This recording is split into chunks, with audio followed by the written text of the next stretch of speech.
scientists and like Ivy League scientists explain it, is as if there was a buoy that you throw out if somebody was drowning in all of the oceans of the world, and a seal would pop up right in the middle of that buoy. Those are the chances and the odds that you would be here. So that's why I always start everything with life and this reverence that I have. And I don't know any other word to explain it other than that. It's like an honorable respect given to a person for no other reason that they are a person. Just cause. Now don't get me wrong. Once I get your vibe and your vibe is not my vibe, I just stay away. Real talk, right? Real talk. Or if you ain't got no value and all you got is drama, negativity, and hate, you're not gonna be around me and my kids. Real talk. Unless I have to.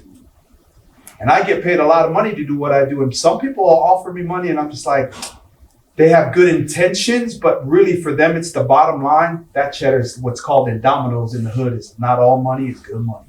And I stay the hell away from that. Because that gets injected into our soul and it becomes a disease to our success, joy, peace, happiness, fulfillment, and love. Anything else? Good job. Okay, over that, Lila, was that your group? You guys were all up here? Yes. Did you guys report yet? Not yet? Not yet. Lila, would you report, please? Sure. My name is Lila Bowie. I'm with the Sacramento Police Department. I'm on the bike team. We're downtown here. So we talked about, we had actually very different people in our group. We had 2 SAC PD officers, an ABC agent, a student, and a person who actually works in the community as one of our partnership groups for Midtown.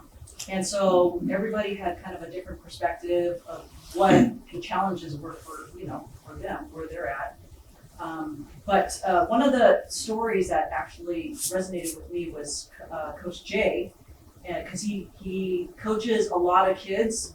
And so he talks about the training, which is the knowledge that he gives all the kids. But once they get together and they play, they're accountable to not just performing for themselves, but they're accountable to each other because each of them has to hold their own in order for the whole team to actually be successful. That's right. So, I mean, each one of them can be a star in their own way, but unless they actually pass the ball to each other and work cooperatively, it really doesn't work. So that I thought was a great example. Absolutely. Thank you, Lila. And in what we're talking about, knowledge plus accountability equals empowerment because of the fact that the relationships together, that we are accountable to one another to do what the freak you said you were going to do, right? That's one thing is empowering about being around me is I don't ask mofos to do what they can't do, right? That's one. I'm not going to ask you what you don't want to do. I mean, if you don't want to do it and you don't like it, just let me know and you won't have to do it. You choose to do it or not. But it's just empowering, 110%. You can gain that and more when we work together collectively and empower each other and one another.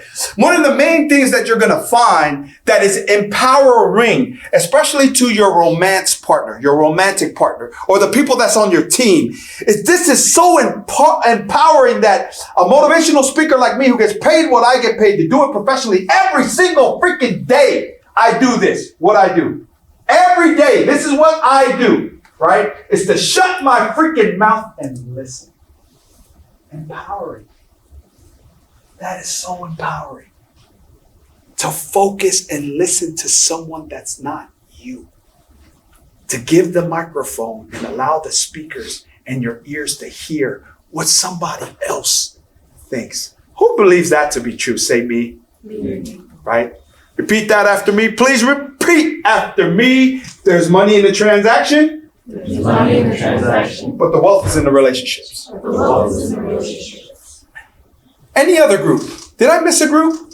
That was all of them, right? 4 groups, right?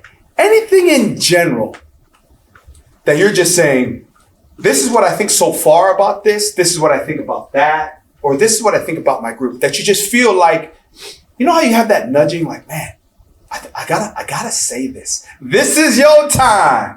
If you got that calling in your heart right now, just raise your hand. Stand up. You can talk about it. Anybody? Yes, sir. I just wanted to say how impressed I was by, I can't pronounce Tuptim.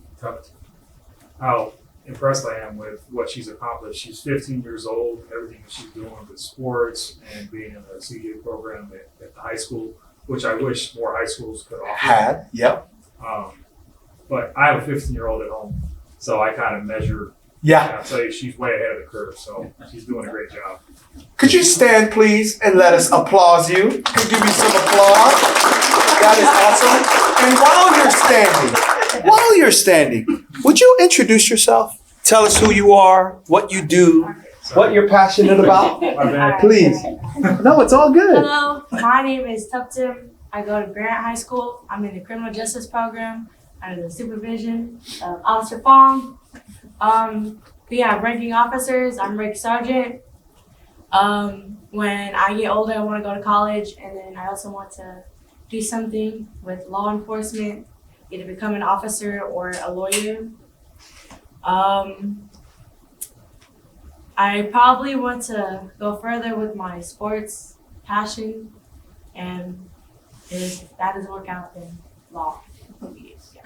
Good. Now, say your name again. Tuptim. Tim. I want you to tell that story one more time. And instead of saying I am probably, say and differentiate your language and how you speak it as I am. If you want something, your language now has to be I am. Not I'm trying, not when I have a chance, or what I am attempting to do. Say it as if you are. Try that one more time. The whole story? Let's talk about your goals. Say 3 I ams. I am. Please. I am either going to become a police officer or a lawyer. I guess I know where. I will. Wait, it's like a probably though. Yeah, that's right. But see, this is the thing about the law of attraction, what I call grace and blessings. I don't say I am going to be $1 million speaker or $1 million coach, in which case I am not. I'm a $100,000 speaker, right? I don't say I am going to be. I say I am. I am $1 million speaker. I am $1 million corporate coach. I am $1 million author, and I'm $1 million radio show host out of Hollywood, California. Now the things I want that in terms of going to be start being attracted to me because I have said it and because I believe it. And then even more, like you're going to be taught all the time, then your daily habits and activities match so that it gravitates into your life. Who knows? That's some real talk. Because until you believe, right, and you now create an access point for those things to be you still be always trying. But we don't try in this room. We can't. Neither can you. You're not trying to be amazing because you already are amazing. You're not trying to be beautiful because you are beautiful. You're not trying to be intelligent because you are intelligent. Am I wrong up in here? Okay, let's try that again. 3 things. I am an athlete who hopes to further her career. I am a student who wants to enhance her education to become a lawyer or a police officer. And I am someone who hopes to graduate college and have a successful and healthy career. I like it. Now finish off by saying, I am amazing. I am amazing. Absolutely. Absolutely. So we're talking about this whole framework of empowerment and how an opportunity like that for any individual. I've seen 45, 46, 50-year-olds stand up like that in front of thousands in one of my sessions and cry. By just having an opportunity to say, I am. Because how many times have we told ourselves, I'm trying one day, maybe if, right? I was a 258-pound father and husband, 2013. Went to see the doctor. The doctor said, you know what you're going to do is you're going to have a heart attack. And my mind could still go fast, but I went into a basketball court. I pulled my hamstring so bad that the whole back of my leg was black and blue for 3 months. So what did I do right after that? I walked. Former football captain at UC Davis and at my high school, I walked. That's what I did to become who I am. Now I'm 220 pounds. I mean, look at me. I'm the skinniest Polynesian you ever seen, right? How many Polynesians you see out there? My sister just lost 180 pounds. She was like 495 pounds. Because she started hanging around with me. She's like, what are you doing? Going to the gym. It's like, hey, how come you don't eat this no more? I can't have soda no more. That's not who I am. I am no longer those things. And if I want to be alive to walk my daughter down an aisle one day, I better change. So what is that for you? That's what this is for. And I mean, I know some of you, because instead of being on the job you would have been on, you're here because so you could get paid to be here. I get it. But now you're here and see what this is. So now take it for what it is and now change, right? Because that's what we're talking about. Next, write down on your notes, if you're taking notes with me, is transformation. That's what we're talking about. Becoming better. Billy, I'm at the folk out, call me Coach Reed.